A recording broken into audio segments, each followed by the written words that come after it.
Hello friends, আমি মেহেদি রেহান। আপনাদেরকে স্বাগতম data entry jobs tutorial.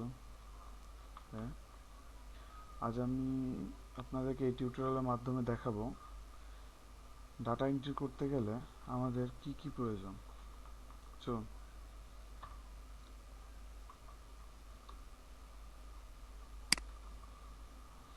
What is data entry? Data entry দুইটা শব্দ, data plus entry.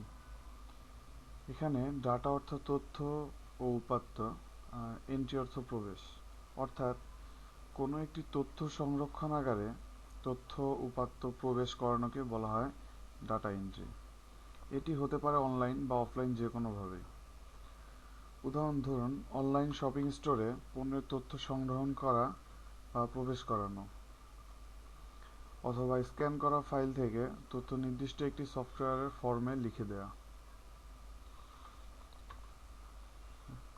What we need to know, আমাদের কি জানতে হবে ডাটা এন্ট্রি করতে গেলে? সর্বপ্রথম ও সবচেয়ে জরুরি বিষয় হলো fast typing speed and fast mouse handling skill. Data entry কাজ করতে গেলে আমাদেরকে প্রথমে এই দুটি বিষয়ে পারদর্শী হতে হবে। দ্বিতীয়ত, প্ল্যাটফর্ম নির্ধারণ করে কাজ শেখা। অর্থাৎ আপনি কোন প্ল্যাটফর্মে কাজ করবেন, অনলাইন ফ্রিল্যান্সিং এর মাধ্যমে ডাটা এন্ট্রি করবেন নাকি অফিসিয়াল কোনো ডাটা এন্ট্রি জব করবেন। এখানে দুটির ভিন্ন পার্থক্য রয়েছে। অনলাইন ফ্রিল্যান্সিং এর ডাটা এন্ট্রি কাজ করতে হলে আপনাকে বেশ কতগুলো কাজ শিখতে হবে, যেমন Microsoft Word, Microsoft Excel, PDF form entry,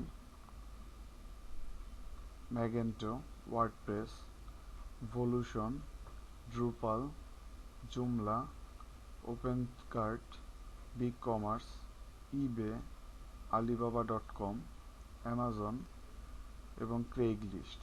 এই কয়টি সম্পর্কে আপনার ধারণা রাখতে হবে যদি আপনি অনলাইনের মাধ্যমে কাজটি করতে চান। এখন ডিটেলস বলতে এখানে মাইক্রোসফট ওয়ার্ড, মাইক্রোসফট এক্সেল আর পিডিএফ ফর্ম এন্ট্রির বিষয়ে কিছু ধারণা দেওয়া হয়েছে। যেমন মাইক্রোসফট ওয়ার্ডের মাধ্যমে আপনি যে কোনো টাইপিং টাস্ক সম্পন্ন করতে পারবেন, যে কোনো স্ক্যান ইমেজ দেখে সেটার ফুল যা লেখা সেগুলো লিখতে পারবেন। Proposal letter, press release, application etcetera আপনি মাইক্রোসফট ওয়ার্ডের মাধ্যমে লিখতে পারবেন। মাইক্রোসফট এক্সেলের মাধ্যমে যে কোনো প্রকার ডাটা কালেকশন করতে পারবেন, ক্যালকুলেশন করতে পারবেন, কন্ডিশনাল টাস্ক কমপ্লিট করতে পারবেন। আর পিডিএফ ফর্ম এন্ট্রি হলো online data entry in PDF form. PDF ফর্মের কিছু অনলাইন ভার্সন রয়েছে, আপনি তাতে অনলাইনে এখানে ডাটা এন্ট্রির মাধ্যমে সেই পিডিএফ ফর্মগুলো আপনি ফিল আপ করবেন।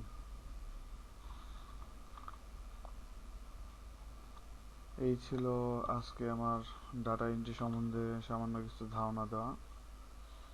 যদি আমার এই টিউটোরিয়ালটি আপনাদের ভালো লেগে থাকে তাহলে আমার চ্যানেলে অবশ্যই আপনারা সাবস্ক্রাইব করবেন।